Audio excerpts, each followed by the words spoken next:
Asia, how easy it is to move around within Asia? No, I suppose it's quite easy because for me, if I want to travel to Indonesia, I want to travel to Singapore, Thailand, it won't cause a big issue. Like we don't have to make visa unless certain countries require, as I'm saying from the perspective as a Malaysian, like if I have Malaysian passport, I can go to quite a lot of Asia country without a need to make visa. And I think in that case as well. Yeah, I mean, like it also depends. I think like how the relationship between the country. But I think some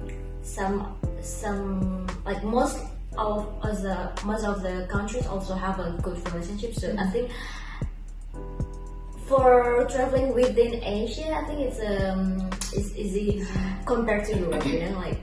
As Asian, if we want to travel to Europe and comparing to we want to travel in Asia, I think Europe is more difficult. But okay, so that would mean that if an Asian, someone from Indonesia wants to travel to Bangladesh, it's so easy.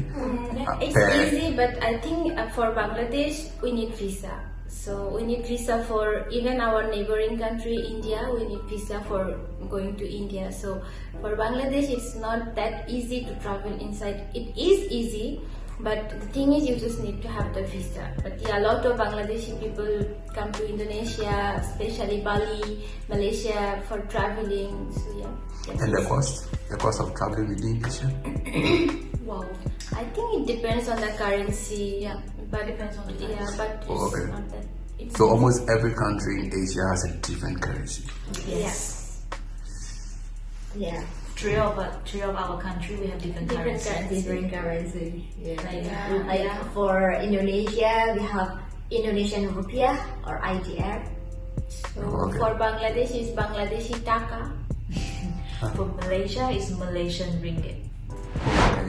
And changing these currencies, do you see it as very boring, that you wish that the whole Asia had a common currency?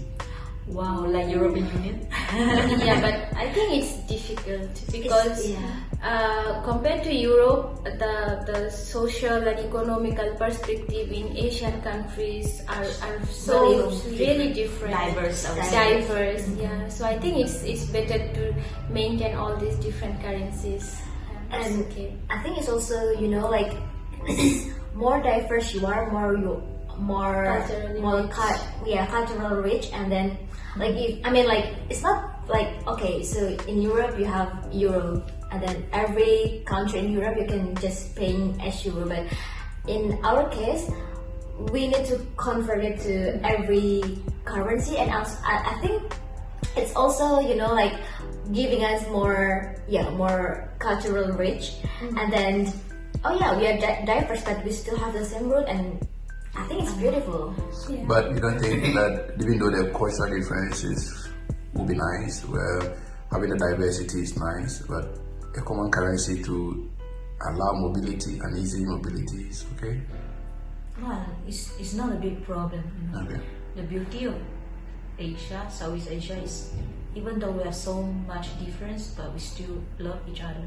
And of course, we love, like, every country in the world should be like even though we are different in culture, we are different in so many things, but I think we should also not focus on the differences. We should focus on the similarities. We are just Homo sapien humans. And then, it's something you can see it beautifully instead of seeing it as something troublesome. So what would you say is when it comes to travel, what do you think is the dream of every Asian, where they wish to travel to? That's a big question. I think that's very subjective also. It's subjective.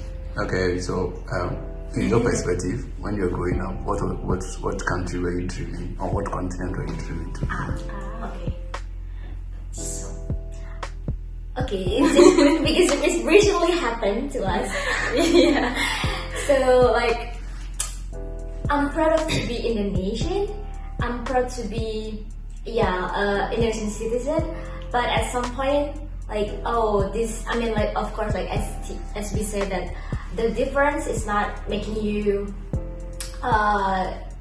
differ to others, just saying it, we have a different culture, we have different backgrounds, and it's beautiful, but also make it as easy is kind of our struggle here. Yeah. Because like, of course, like we have based on our country strength, we have a different strength, and if this is heavy question, it's really a deep question, because I've been thinking, I've been questioning, like I'm proud to be Indonesian, but at some point in some case, like I hope that every country is equal to accessible, how easy we access to enter the country, because I think it's our right, like it's human right to explore anything that we can do.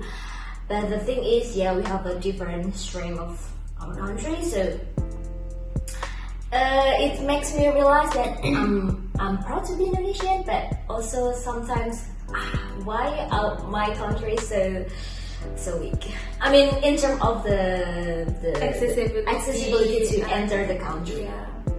Like in terms of doing the administrational stuff, we have to go through a lot of things, like more difficult for us. So at some point we'll be like, why this is so difficult for us? But I mean, we cannot change this. So for us, okay, we are becoming more strong. We know how to fight. We know how to deal with this. But you are human beings. At some point, you will feel like, I'm so tired. So in other words, coming to Asia wasn't really, coming to Europe wasn't your dream. It just happened. No. Oh, is that the The question? dream country.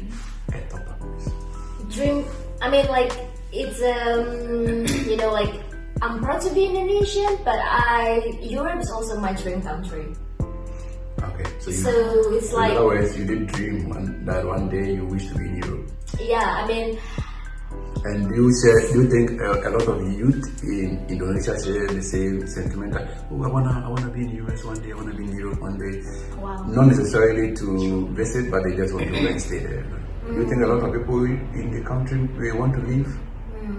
I think mostly young generation, they have this perception of leaving the country. But I don't say it's mostly for economically, because truly life in Asia is easier than in Europe. Okay. In some cases. Yeah. So life in Europe is difficult, but also the thing is the young generation, we want to see the world, we want to explore new cultures, it's just a dream to see the world. It's like this. Okay, so you've been in Europe for close to a year. I believe I stated it right. Yeah. So what do we say is the cultural difference? Did you experience any cultural shock? Of Is course. there any huge difference between Asia and? Of course. Okay, can you tell us some of these shocks you've experienced? Cultural difference. I would say like the efficiency in public transport. I love that so much.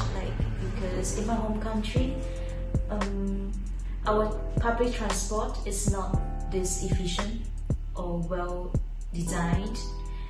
Like we still trying to develop an efficient public transport system, and we have no tram, we have no metro, or we did, but it's not accessible throughout the countries, only in our capital.